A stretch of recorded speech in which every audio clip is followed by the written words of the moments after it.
Lorsque je suis dans la peur, la panique, l'anxiété ou que je fais du souci, c'est parce qu'il y a un manque d'amour. Le manque d'amour engendre la peur et la colère.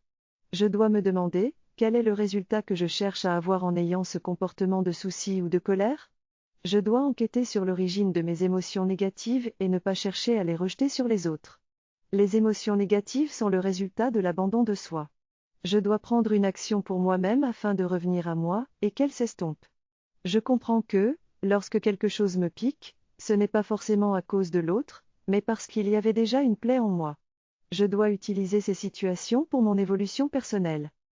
En comprenant mes émotions, je peux mieux gérer mes réactions et être plus en accord avec moi-même.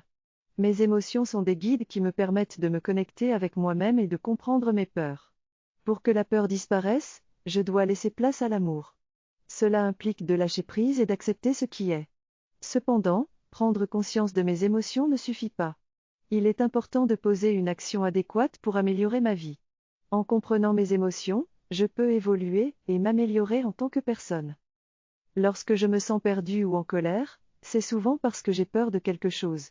Il est important de prendre le temps de se comprendre, d'analyser ses relations, sa vie professionnelle et financière pour trouver ce qui ne va pas. L'amour et la peur ne cohabitent pas, ainsi je dois faire en sorte de m'entourer de positivité et de laisser entrer l'amour dans ma vie.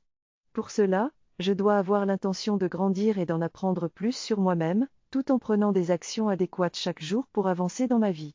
La clarté est importante, donc chaque jour je dois faire quelque chose pour moi-même et me rappeler que la peur est souvent due à un manque d'amour.